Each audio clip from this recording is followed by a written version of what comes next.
Muy buenos días, estimados estudiantes.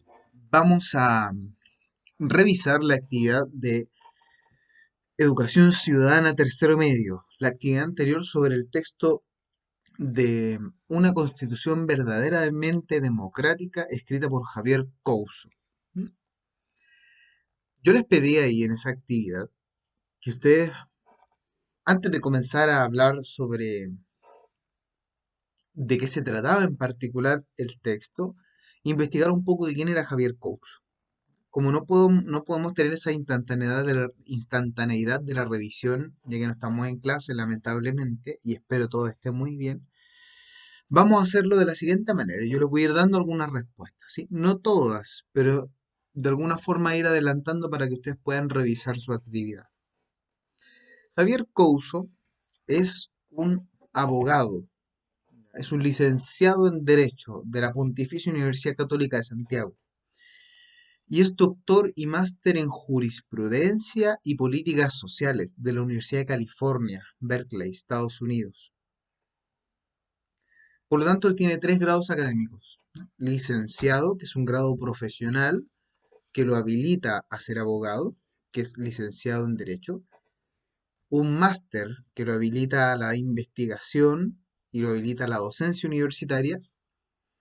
Y un grado de doctor, ¿ya? En el cual supuestamente el doctor hace un aporte a la investigación, un aporte conceptual, un aporte teórico novedoso, ¿ya?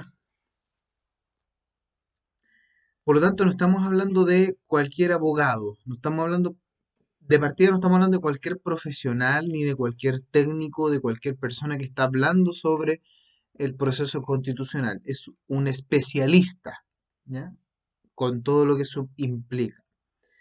Y en su especialidad, él es profesor de Derecho en la Universidad Diego Portales, es profesor titular y es profesor titular también de la Universidad de Utrecht, universidad creada eh, principios de la modernidad, 1600 y tantos, ¿no? Es una universidad con mucha historia. Y en esa universidad él es profesor de Derecho Constitucional, ¿m? Perdón, de Derecho Global Constitucional. Y tiene 3 líneas de investigación. El derecho constitucional chileno, el derecho constitucional comparado, ¿no? Comparación de derecho constitucional y estudios sociolegales. Este especialista entonces en su texto dice lo siguiente. Chile va a tener ahora una verdadera constitución democrática. Con eso me está queriendo decir que la constitución anterior no es verdaderamente democrática. Y comienza señalando que para poder hacerlo tenemos un plebiscito de entrada y uno de salida. El plebiscito de entrada es el que da inicio a si queremos o no una nueva constitución. Ese plebiscito de entrada, que iba a ser inicialmente el 26 de abril, hoy día cambió su fecha al 25 de octubre. Y es un plebiscito básicamente de sí y no. Sí a una nueva constitución, no a una nueva constitución. Apruebo por el sí o rechazo con el no. Y luego viene una votación en la cual usted debiera mencionar si quiere que esa constitución, en caso de aprobar, sea una convención constitucional o una convención mixta. Y aquí hace la diferencia. La convención constitucional son 155 miembros electos exclusivamente para crear una constitución. Y no pueden ser personas que ya hayan sido electas en otros cargos, senadores, diputados, alcaldes, ¿no? No podrían.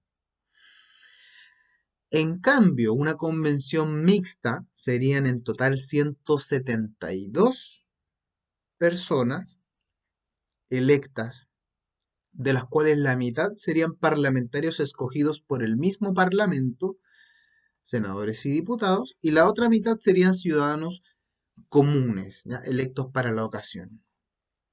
Luego de 9 meses aproximadamente de discusión, ellos debieran aprobar un nuevo texto fundamental. y concluir, y al concluir su redacción, hacer un plebiscito ratificatorio. El plebiscito ratificatorio es el plebiscito de salida, ¿ya?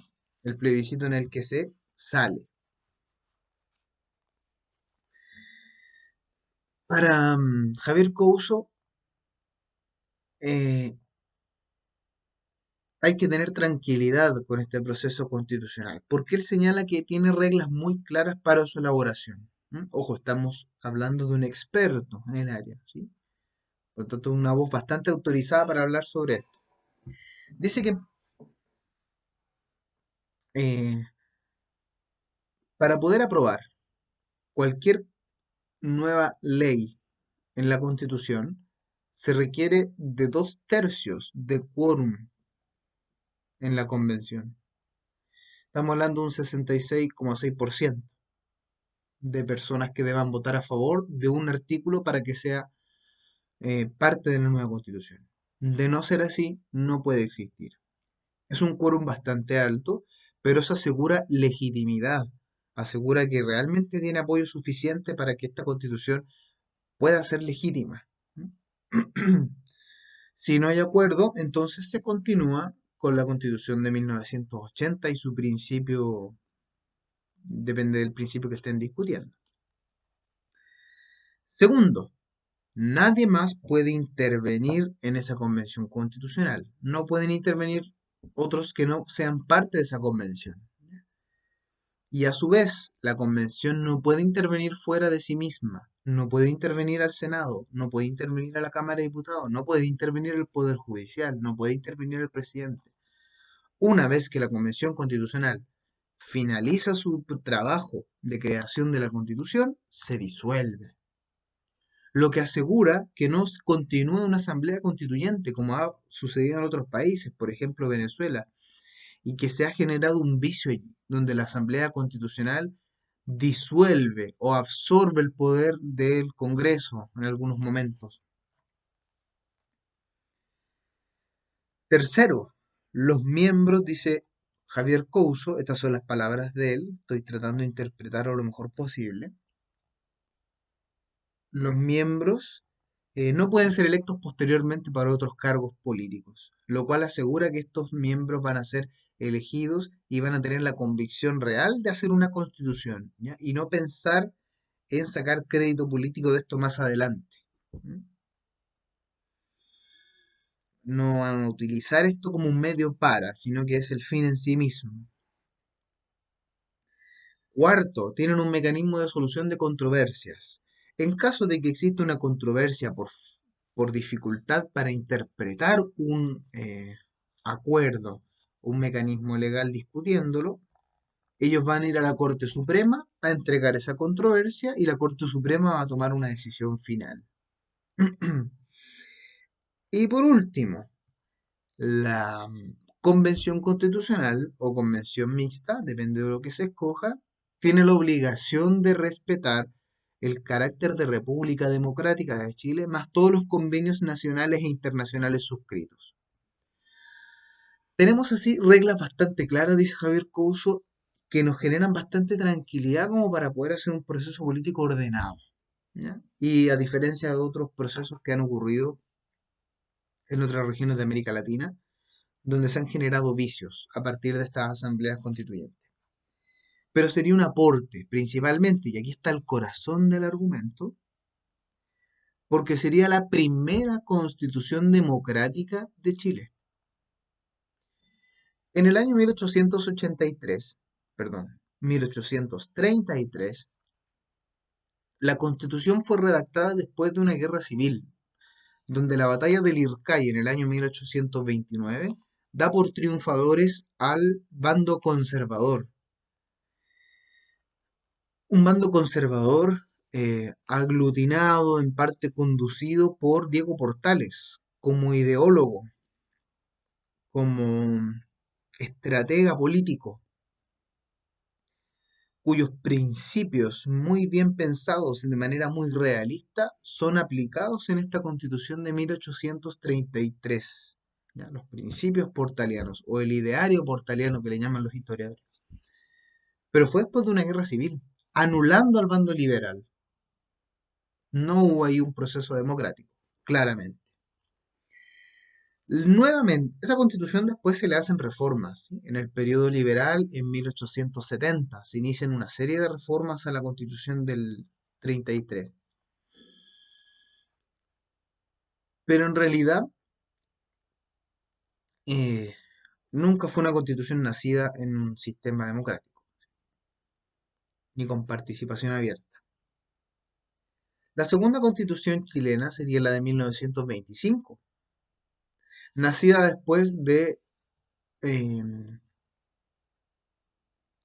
que los militares, jóvenes oficiales militares, por sueldos impagos y por una serie de problemas sociales, la cuestión social bullante en Chile, que ya no daba para más, se presentan en el Congreso y hacen el ruido de sables, manifestación simbólica de un golpe de Estado.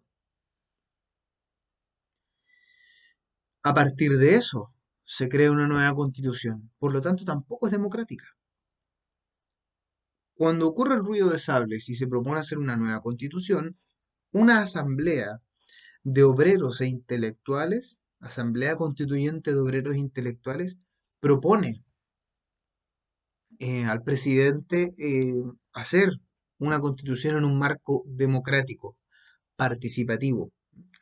Se llamaba esa asamblea Asamblea Constituyente de Asalariados e Intelectuales, ¿no? Un poco diciendo que eran grupos trabajadores e intelectuales.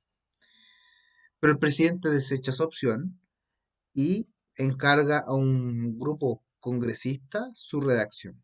Por lo tanto, la constitución presidencialista del 25 tampoco fue una constitución democrática, aunque, hay que ser honesto, abrió el espacio para que se integraran a participar grupos que estaban excluidos antes, ¿ya? Grupos em, del sector campesino, grupos del sector obrero. De hecho, comienzan a participar fuertemente partidos de raigambre obrera y popular como el Partido Comunista y el Partido Socialista, antes excluidos de la participación. Pero aún así, no nace en democracia. No es una constitución democrática propiamente tal. Y la constitución de 1980 es una constitución redactada bajo un régimen militar, durante una dictadura, eh, pensada, creada, ideada por Jaime Guzmán, abogado de la Universidad Católica de Chile, que desea generar una, que le propone a Augusto Pinochet la creación de una constitución que amarra de alguna forma ciertas estructuras políticas y económicas de Chile, de forma tal que una constitución creada, aprobada en un periodo donde no existe oposición política y en pleno régimen militar, tampoco es democrática. Durante el gobierno de Ricardo Lagos se le hicieron una serie de reformas que permitió eliminar varios enclaves autoritarios. Más adelante vamos a detenernos sobre estos enclaves autoritarios en particular y los vamos a analizar uno por uno. Pero aún así es una constitución que no se valida del todo democrática, aunque sí se usó en democracia, hasta el día de hoy la estamos utilizando.